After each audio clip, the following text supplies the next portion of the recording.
Hello everyone, I'm Sakshi Tiwari and I welcome you back to my channel. Well, have you ever caught yourself wondering that did I just speak incorrect English? Or maybe you thought that, did I just use the wrong grammar? In that particular sentence? Well, let me give you a sigh of relief that as non-native speakers of English, it's completely natural to make grammatical mistakes, right? Because this language, we're not natives to this language, right? You'd be surprised to know that even celebrities aren't immune to this. Yes, you heard me right. Even top celebrities like Sonam Kapoor, Kareena Kapoor, Ananya Pandey, and who not, even Anant Ambani, one of the richest persons, son, is not immune to it. They make common grammatical English mistakes. And guess what? Today, I have picked 5 most common mistakes that celebrities often make while communicating, while talking in English. And today we'll be talking about it. So I welcome you to our new lesson where I'm going to break down these mistakes, explain the simple rules behind them. We'll give you, the practical examples and share quick practice exercise for each. So if you want to avoid these mistakes and speak English confidently, make sure you watch the video till the end and participate in each quiz. So let's get into the lesson. Shot that I did in Delhi 6 was, I remember the dialogue also. I have an elephant's memory. I've gone ऐसे कि उनके father, my great grandfather, was running a underground newspaper against Hitler. I thought I just became such a unlimited person. Like I didn't have boundaries anymore. Please. I'll sing a old song. Okay? Using a and an correctly. Many people think that a and an are used based on the first letter of the next word, but it's actually about the sound of the word, not only the word. I mean, you can of course think that, okay, if it's a letter then this, but of course to understand it completely, it's majorly and mostly about the sound. The simple logic and rule being, use a before words that start with a consonant sound like B, C, D, F, G, H, etc. And use an before words that start with a vowel sound like A, E, I, O, U, right? It's the sound, not just the letter, that matters. And this is what you have to keep in mind. For example, if I say she's an honest person, I hope you can find the mistake. Okay, now if you look at this sentence, honest starts with letter H. So, keeping that understanding, we must use, a before it. But if we pronounce this word, which is honest, we don't pronounce it like honest. We pronounce it honest, or, which is, the vowel sound. Hence, we will say she is an honest person. Yes, I'm carrying a umbrella. I'm carrying an umbrella. I need an pencil. I need a pencil. Right? He is an artist. Again, he is an artist. I hope you're able to understand. Now let me give you some statements and you have to choose the correct option. She is an engineer or she is an engineer. Good job. She is an engineer. He ate an apple या फिर he ate an apple. He ate an apple. It is an honor to meet you or it is an honor to meet you. It is an honor to meet you, right? Well done. So I hope you understand where and how to use a and an. It's, about the sound that matters. So right now, it's like both Saif and me are like, kya ho raha hai yaar?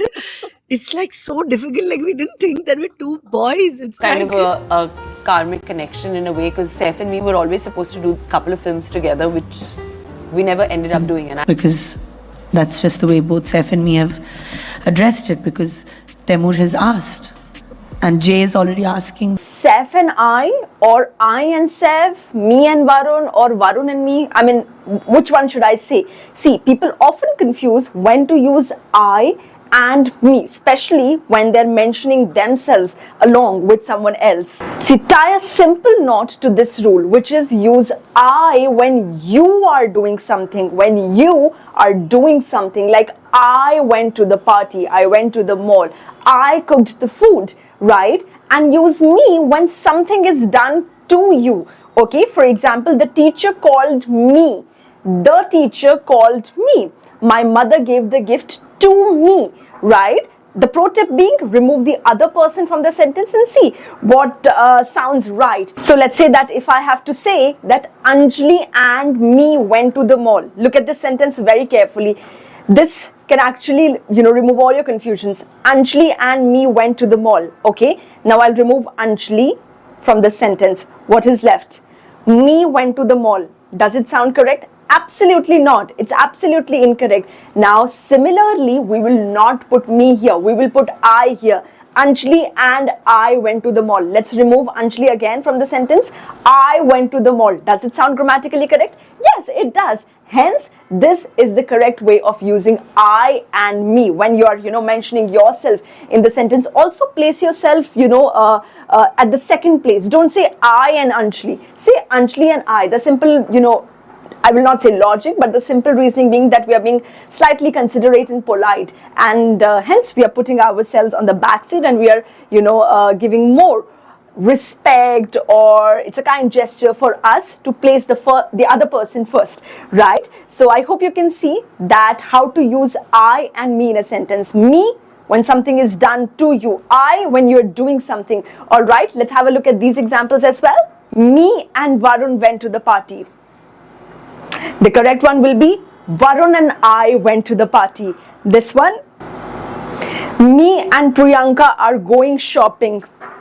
Can we say me are going shopping? No, we'll say I am going shopping. So here, using the same logic, Priya and I are going shopping. The teacher gave the book to I and Rahul. All right, pause. Answer. The teacher gave the book to I? No, the teacher gave the book to me. Hence, the correct one will be the teacher gave the book to Rahul. We are placing the other person first, and me. Yes, so you would not say me went to the party or the teacher gave the book to I, right? Always place yourself second, as I just mentioned. Always place yourself second in the sentence for, politeness. Rahul and me, not me and Rahul, right? I hope you're able to understand, right? Now I'm going to give you some statements. All that you have to do is you have to answer them correctly. All right, you have to choose the correct option. Easy. All right, here is the first one. Me and Anil are friends. The other one being Anil and I are friends. Which one is correct? Remove me. Try. Use your understanding. Well done. I hope you said Anil and I are friends. This is correct. The second one, the teacher called me and Ritu. Okay, well done. The teacher called Ritu and me. Me and mom went shopping. Mom and I went shopping. Okay, well done. I hope you chose this one. Mom and I went shopping. My brother and me play cricket, or my brother and I play cricket.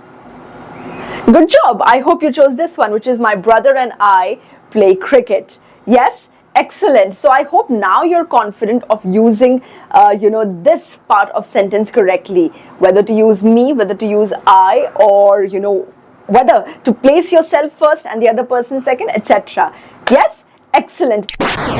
Called Black Rose. It's directed by Sampath Nandi, who is one of the most celebrated filmmaker in South. And one of my best friend, she only told me that, why don't you just get this thing done?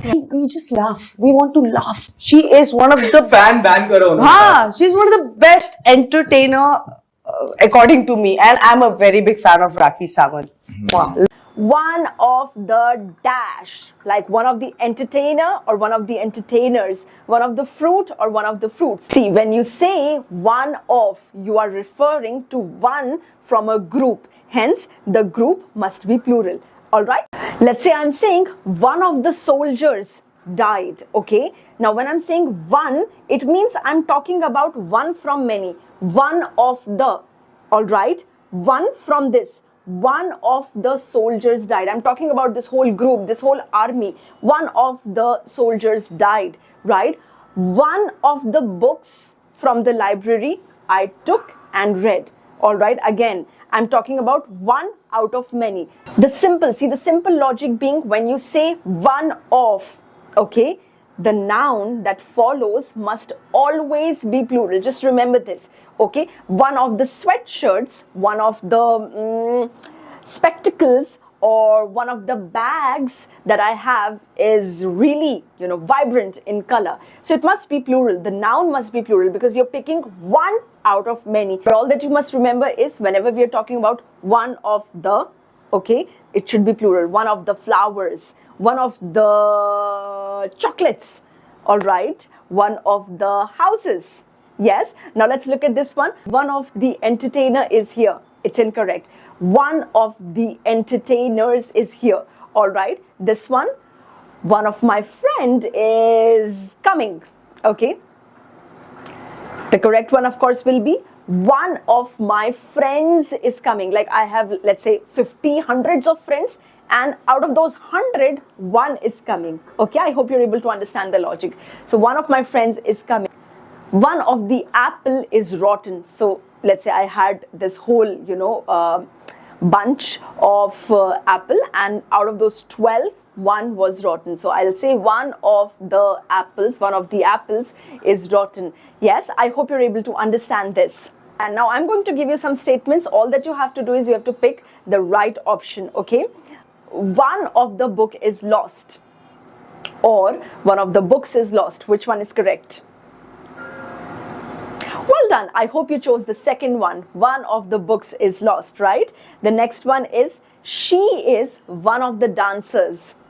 All right. Or she is one of the dancer. Good job. I hope you chose this one, which is she is one of the dancers. Yes. The third one being this one, which is one of the child is crying, or one of the children is crying. Excellent. I hope you chose the plural one. What's the plural of child? It's not childs or children's, but it is children. So one of the children is crying. Yes? Great. I hope you understand that how to use this phrase, which is one of the, okay? One of the bottles, one of the parents was missing from the PTM, etc. Yes? Great. Yeah, and there is a light. But I've been the most happy when it was COVID time. Yeah, Homeschooling, I have rejoiced. Readings, and Deepika is one of the most warm people I've ever met. How beautiful she is outside, she's 100 times more beautiful inside. And So when I left my house, I couldn't be more happy. I think till date, I feel that was the best decision I took. और मैं वहीं उतरती थी, वहां से auto लेकर आती थी. But I was the most happiest person that time. मुझे लगता मैं रोज काम कर रही हूँ. The most warmest, or the most kindest. Well, this is a classic case of over comparing, where two ways of showing the highest level of something are used together unnecessarily. The simple rule being, when you're describing something as being at the highest or the lowest level, use either most before the word or the est form of the word, but not both. All right. The rule says that whenever we have short words, okay, let me just help you with the simplest way that I can. Whenever we have short words means of, words of 1 to 2 syllables, use est. Syllables, the division of the words. In how many parts we can divide a word, let's say, and you can decide syllables with the number of times your jaw drops down. So let's say this word warm. It's a small word, warm. My jaw is dropping down only once. So it's a one syllable word. And in this one, I will not use most, but I will use est. So I'll say that she is the warmest girl. But let's say if there is a word which is beautiful. Beautiful. So my jaw is dropping down thrice. Beautiful. Okay, that's how you can recognize syllables. So, which means it's a big word. So whenever we have big words like, beautiful or maybe intelligent, then before these big words, before the words that are of more than 3 or more syllables, we will add most. For example, she is the most beautiful girl. He is the most intelligent student of the classroom, right? I hope you're able to understand. This is the most warmest day. Now again, this is incorrect. Warm is a small word, so we will add est. This is the warmest day. She is the most tallest girl. Again, Tall is a small word, one syllable. So we will add she's the tallest girl, right? He's the most smartest person. Now here I will only add est, after smart. I will not add both. I'll simply say he's the smartest, in the group. Yes, I hope you're able to understand. Now, why don't you choose the correct option out of these? This is the most coldest night, or this is the coldest night? Well done. This is the coldest night. She is the most brightest student, or she is the brightest student? Well done. She is the brightest student. He is the funniest guy, or he is the most funniest guy? Very well done. He's the funniest guy, right? Excellent. So I hope you understood, what the issue is with using both the superlative degrees together. We have to stick to one. If it's a small word, then, add est and speak the sentence like that. And if it's a big word, don't add est, add most before it, right? And I auditioned. And then all the girls were so, they did not wanted me to participate again. Actually, I didn't grow up with a mother, and my mother and grandmother and my dance teacher, Leela. All these three women have been very instrumental in my growing up years. Did not wanted. All right, did not. See, this happens when people try to use the past tense twice in the same sentence. What I mean by this is, see, when you use did not or didn't, the main verb, the main action of your sentence should always be in its simplest form, not the past tense. Otherwise, you are using double past tense. For example, I did not. Now, did not communicates that I'm talking about past. Now, when I'm saying I did not wanted, it's like double times I'm saying, past tense. Like she did not wanted to come. No, say she did not. I've communicated about past. She did not want to come. He did not like the food. No, again, say he did not like the food. Okay, I liked the food. Correct? Okay, like ed I've added. Now it communicates about past, but when I am adding did not, I let the ed go. I did not went to the party. No, I did not go to the party. What's the first form of went? Go. So I will use go there. Right? They did not played yesterday. No, they did not play yesterday. Yes, I hope you're able to understand. So whenever we have did in a sentence, keep the action word in the first form, in its simplest form. Don't make it, in the past form or the third form. Right? Now let me give you some sentences and you have to pick the correct one. Here is the first one for you. He did not help me, or he did not help me. Excellent. He did not help me. All right. The next one being this one, which is I did not finish my work, or I did not finished my work. Well done. I did not finish my work. She did not called me, or she did not call me. Well done. She did not call me. The last one, he did not brought his bag, or he did not bring his bag. Great, he did not bring his bag, right? Excellent. Now, I hope you understand that whenever we use did in a sentence, and when, if there is an action word, we are going to keep it in its base form only. Yes? And with this, we've come to the end of our lesson. I really hope that this video helped you catch these common English mistakes and taught you how to avoid them. See, whether it's Sonam Kapoor, Kareena Kapoor, or even Anant Ambani, now you know exactly what went wrong, exactly what goes wrong, and how to get it right. Yes, if you enjoyed this video, please ensure that you hit the like button. Please share it with your friends who can make the most out of it, and subscribe to the channel for more practical English tips and lessons. And before you go, tell me in the comments which mistake did you find the most surprising or relatable, the one that, or maybe have you ever made a similar slip up like them or not. I would love to hear your stories. Thanks for watching, keep practicing, and I'll see you in the next video. Until then, keep learning, keep growing, and happy learning. Bye.